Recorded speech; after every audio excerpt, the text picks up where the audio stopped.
Le candidat de votre camp, Frédéric Buval, était désigné que 6 mois avant les municipales. N'aurait-il pas été mieux d'organiser cette primaire bien avant et de lui céder votre place de maire comme votre prédécesseur Casimir Blanguidor avait fait pour vous, avec comme intention d'habituer la population aux candidats désignés? Écoutez, ça peut paraître court, mais je fais remarquer qu'il y a, en France et en Navarre, il y a beaucoup de candidats qui ne sont pas encore désignés. À preuve, en Martinique, nous voyons bien que Fort-de-France, d'autres communes, il n'y a pas longtemps, le maire François a décidé de se représenter. En fait, je pense que ce n'est pas tellement les 6 mois qui comptent, c'est le candidat lui-même. Frédéric Buval qui a été choisi, et je m'en réjouis dans des conditions de manière démocratique, ça va servir d'exemple pour, je le dis bien pour la Martinique, hein, parce que souvent il y a un potentat qui arrive, il dit bon, je désigne quelqu'un, c'est mon héritier, etc. Nous avons préféré faire jouer la démocratie comme dans le parti. Aujourd'hui, il est le candidat, il n'est pas un inconnu, il s'est présenté déjà 2 fois, 3 fois aux élections cantonales, il a gagné 3 fois, les Trinités ont voté pour lui, puisqu'il s'agit d'une élection uninominale. Je rappelle aussi que depuis maintenant 25 ans, Frédéric Buval est mon adjoint, il est à côté de moi, il est conseiller général. En plus, en tant que premier vice-président, 3e vice-président, il fait un bon travail. Et que par conséquent, nous avions 3 candidats, 3 bons candidats, mais il fallait faire un choix. Et nous avons fait le choix. Aujourd'hui, nous sommes en ordre de bataille pour aller gagner ces élections et faire en sorte que la Trinité reste dans le bastion de la gauche, le bastion socialiste. Le marché de légumes sera bientôt démoli et reconstruit. Mais pourquoi et quelle sera la durée des travaux et le coût? Ce n'était pas la décision première que nous avions prise, puisqu'il s'agissait de réparation. Mais le marché, la construction du marché devant obéir à un certain nombre de normes, parasismiques et autres, nous avons été dans l'obligation de le reconstruire, d'autant plus que la réparation et la reconstruction faisaient à peu près le même prix. 1 500 000 € pour la reconstruction et 900 000 € pour la rénovation. Nous avons choisi donc la reconstruction. Nous avons obtenu des subventions de l'État, de la région et de l'Europe pour un montant global de 800 000 €, ce n'est pas rien. Donc les contribuables paieront seulement 300 000 €. Et puis la durée des travaux sera à peu près de 8 mois. Ce qu'il faut entendre, c'est qu'aujourd'hui, ce marché, c'est un marché neuf qui est adapté à la réalité d'aujourd'hui, où il pourra avoir des activités culturelles, sociales, des balles, du théâtre, etc. Parce que ça a été aménagé pour, il y aura des toilettes, il y aura des boxes pour d'autres activités que le marché aux légumes. Bref, ce sera un marché moderne et rénové. Et nous allons surtout garder le même style du marché, ça c'est très important. Nous avons veillé à ce que ce soit exactement à l'identique qu'on reconstruit le marché, mais un petit peu plus grand. Le cimetière est saturé. Vous pensez faire une extension à des marinières. Mais pourquoi ce lieu? Alors, ce n'est pas d'abord une extension, c'est un nouveau cimetière que nous avons construit dans un autre lieu. Et sur quoi je veux insister, que construire un cimetière, ce n'est pas comme construire un palais des sports ou un autre. Il y a des contraintes géologiques, il y a des contraintes administratives qui sont très lourdes. Et on doit obéir à un certain nombre de règles, de réglementations qui font qu'aujourd'hui, c'est vrai, depuis quelques années, nous envisageons de construire le cimetière, nous n'avons pas fait. Alors pour vous dire, effectivement, le cimetière est saturé. Pourquoi? Parce qu'il faut trouver un lieu adapté. Regardez bien la configuration même de la géographie même de la Trinité. Vous allez bien voir qu'on ne va pas construire un cimetière au bourg. Il faudra prévoir.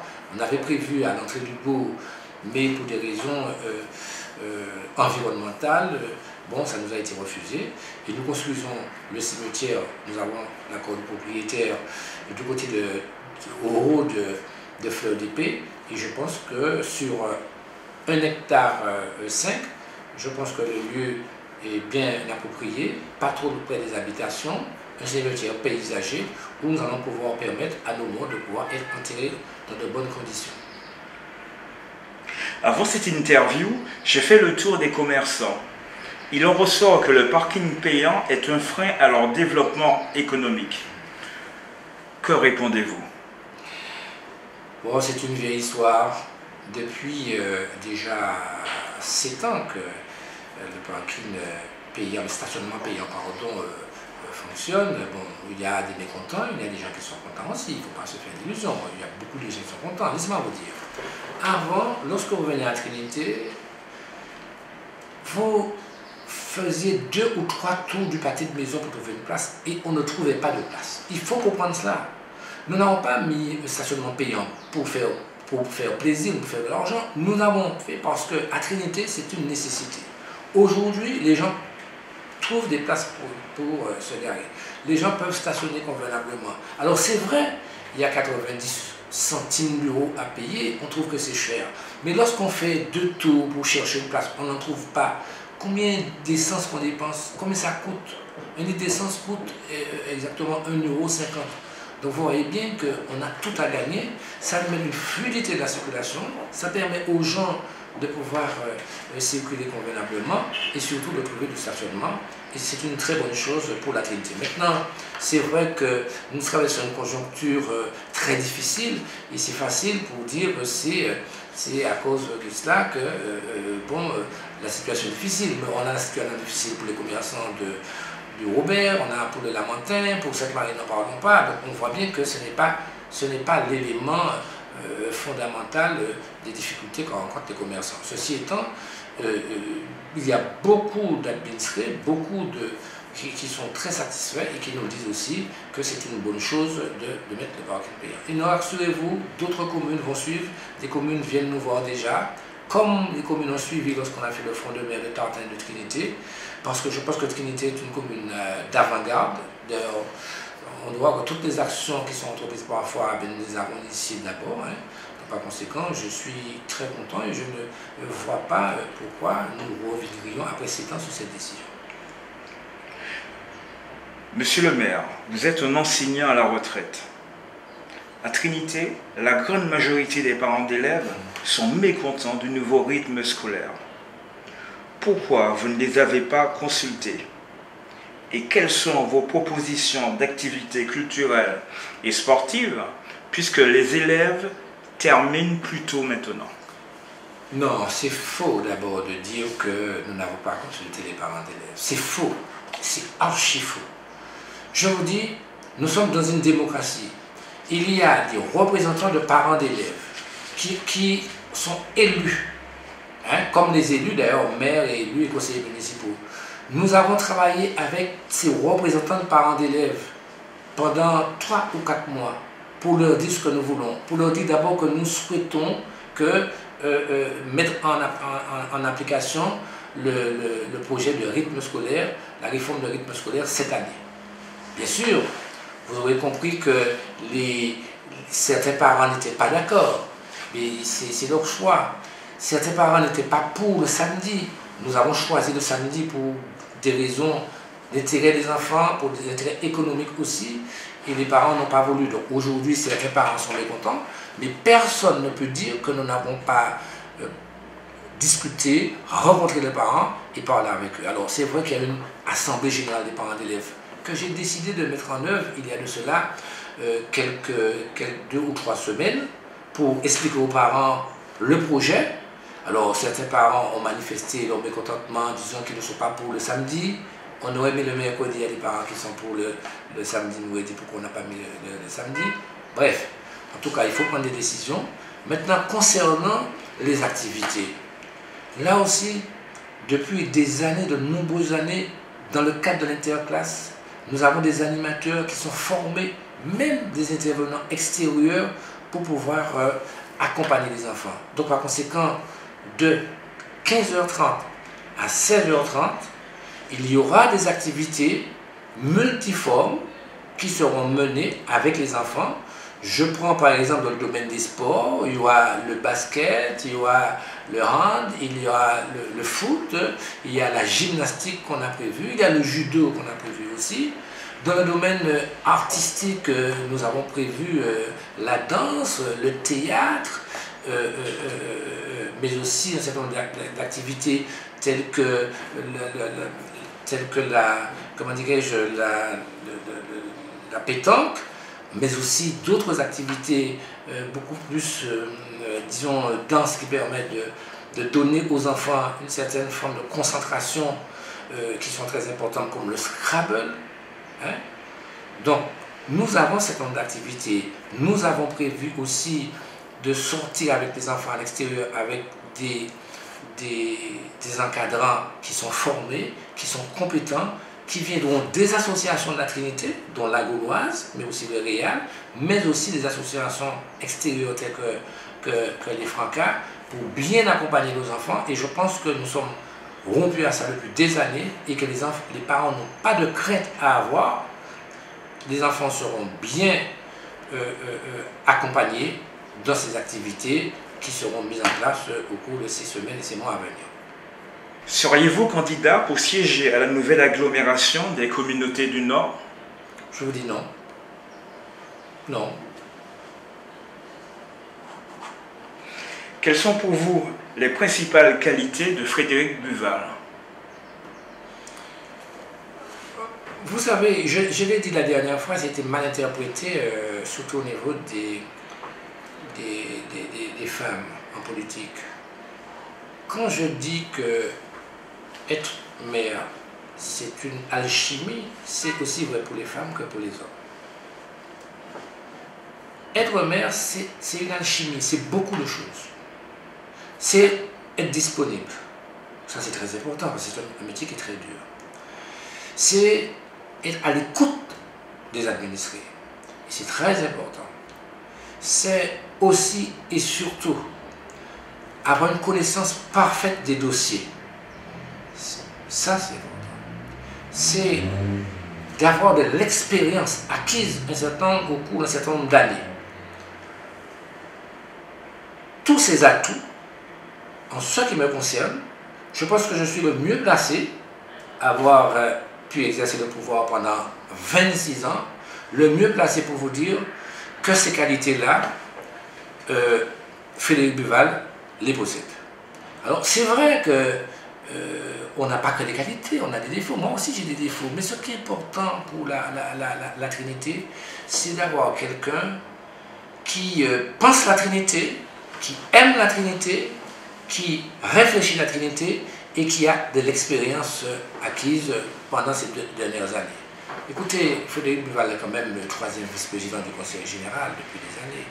Je puis vous dire que tous nos grands projets qui ont été menés, eh bien, grâce à lui, nous avons pu obtenir des subventions du département pour que nous puissions boucler les plans de financement et réaliser nos travaux. Frédéric Buval a été par 2 fois, je l'ai dit, a été élu au Conseil général à la Trinité.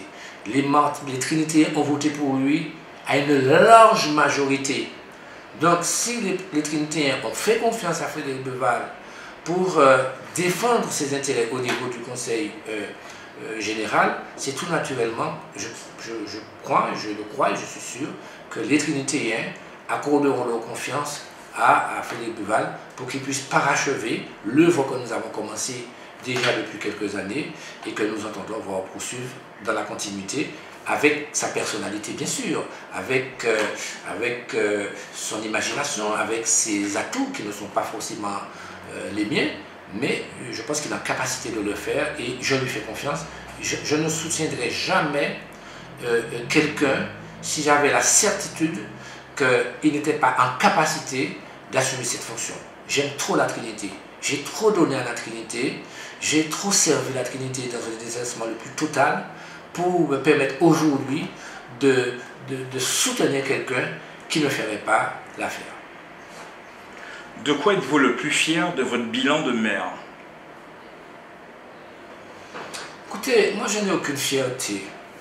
Moi ce que je veux vous dire, et je veux dire aux Trinitéens et aux Trinitéens, et au-delà aux Martiniquais, j'ai servi la Trinité comme j'ai servi mon pays, avec abnégation, avec courage, avec détermination, avec désintéressement. Ça me paraît très important de le dire.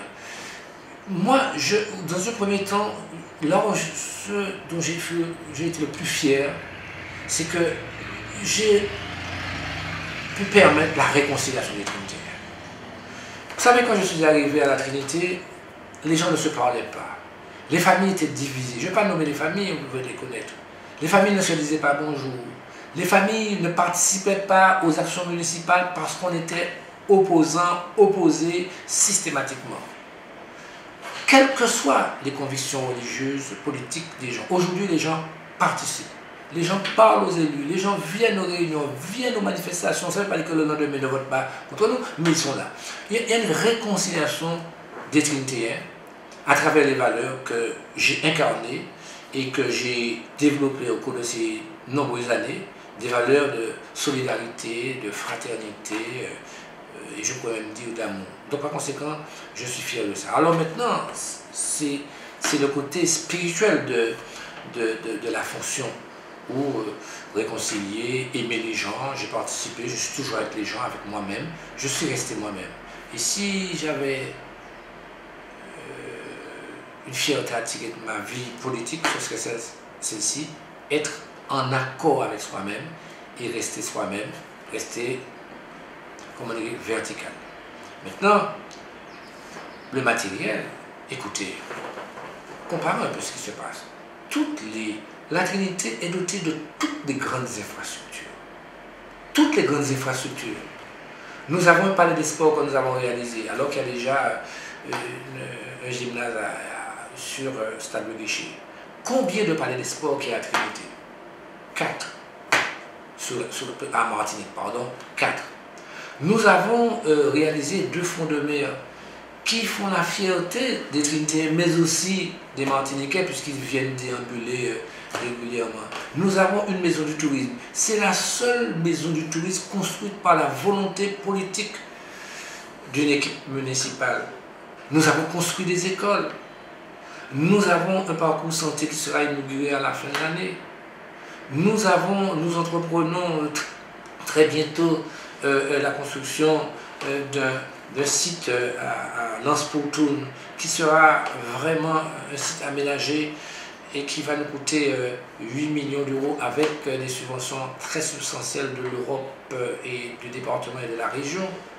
Nous avons regardé les quartiers, nous avons rénové les quartiers, nous avons mené pendant les 25 ans plus de bien-être. Alors c'est vrai qu'il reste encore des choses à faire. Nous avons doté presque tous les quartiers, les grands quartiers de maisons pour tous. Bref, une vie humaine n'est jamais achevée.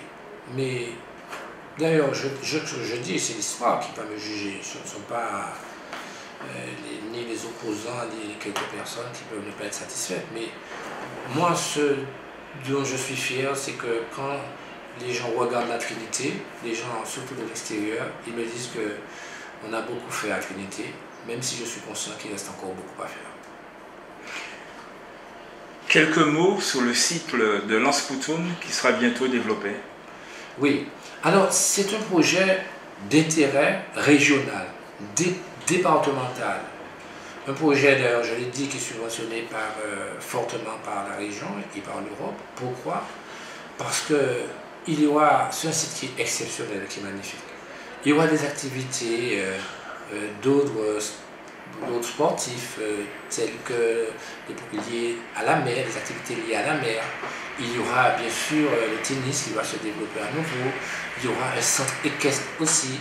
Il y aura un restaurant qu'on prévoit de réaliser sur la mer.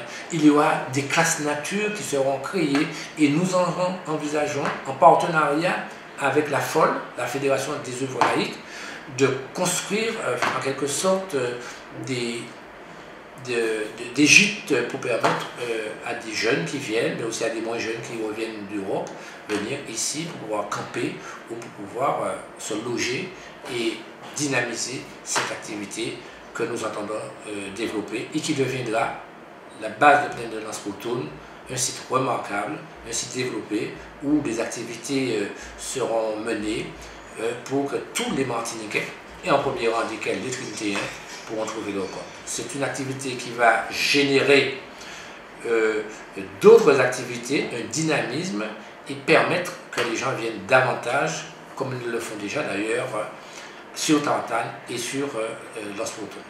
La commune va investir combien d'argent sur ce projet? Sur ce projet est chiffré à 8 millions d'euros.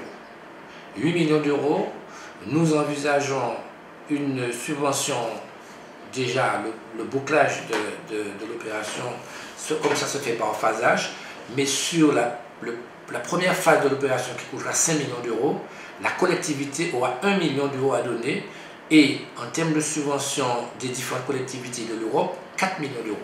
Donc 4 millions d'euros apportés par les autres partenaires et puis 1 million d'euros par la commune. Vous savez, 1 million d'euros pour pouvoir bénéficier d'une infrastructure, la seule qui sera développée en Martinique, parce que n'oublions pas, c'est une EAT, espace d'aménagement touristique. Il y en a 7 de prévus en Martinique. Donc par conséquent, nous ne pouvons être que fiers de cela. Je voudrais quand même ajouter quelque chose aussi dans ce qu'on a dit. Nous avons fait l'acquisition de la maison Gautry, qui est un espace formidable. Dès lors où nous sommes allés voir la CAF, la Caisse d'allocation familiale, nous avons fait part d'un projet de la parentalité, la maison de la famille. Tout de suite, la CAF nous a dit, c'est une bonne chose. Dans ce pays où il y a beaucoup de difficultés avec nos jeunes, où les mamans parfois ont beaucoup de difficultés à encadrer nos jeunes, nous sommes prêts à vous accompagner. Et tout de suite, la CAF nous a donné 80% des 1 million qu'a coûté la maison, le domaine Gautry, parce qu'il y a la maison, mais il y a aussi 9000 m², près d'un hectare de terre. La CCNM nous a apporté sa contribution, la région nous a apporté sa contribution, le département, et aujourd'hui je puis dire que ça a coûté aux contribuables trinitéens 60 000 €.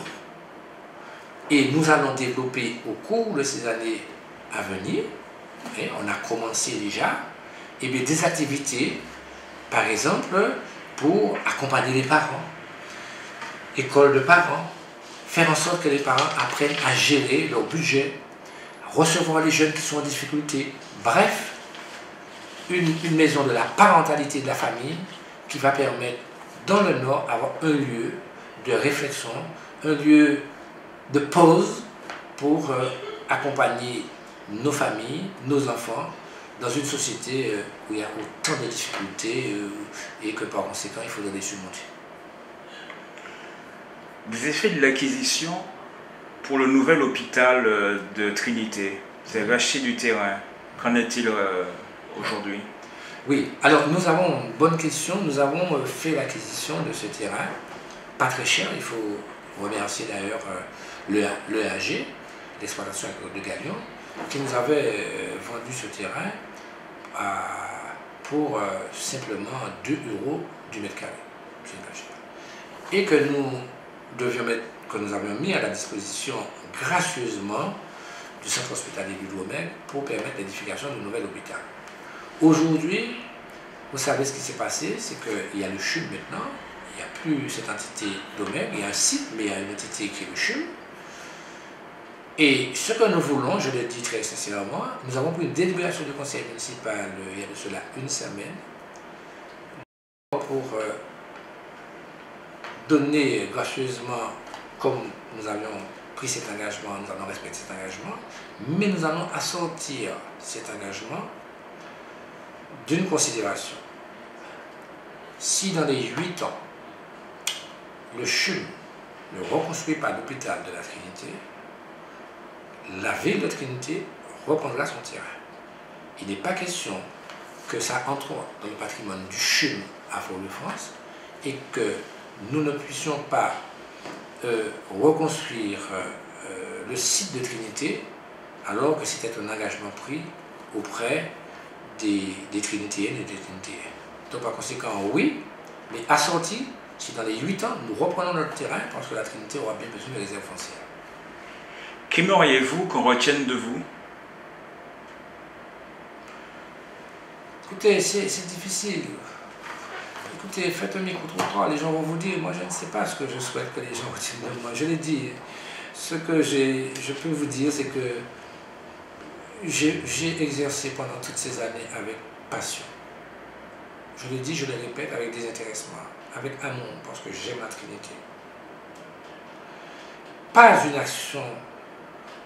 action n'a été menée au cours de ces dernières années si je ne me préoccupe des Trinitaires. J'ai pu commettre des erreurs, j'ai pu ne pas tout réussir, mais je dis sincèrement, je quitte le poste de maire avec tranquillité, avec le sentiment du devoir accompli. Par conséquent, c'est l'histoire qui me jugera. Mais je n'ai pas d'autosatisfaction, ni à me décerner, ni à... Maintenant, ce qu'on retient de moi, c'est que un Trinité a servi la Trinité pendant des années et aujourd'hui il aspire à plus de repos. Quel est votre modèle d'homme politique? Vous savez, il y a beaucoup de... J'ai ressemblé à beaucoup d'hommes politiques, il y en a quand même, mais je dirais Jaurès.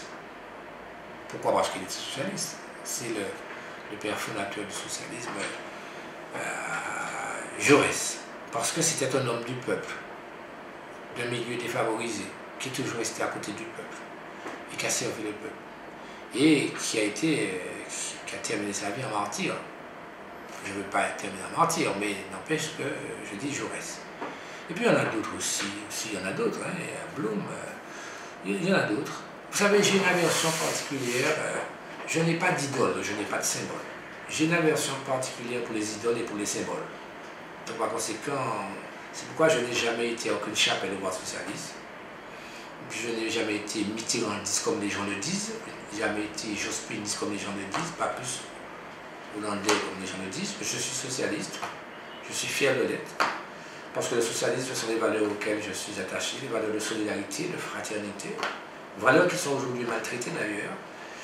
Tout ce qui incarne ces valeurs-là, eh bien, je m'inspire d'eux pour pouvoir garder la ligne, garder le cap, rester soi-même, rester près du peuple, avec le peuple.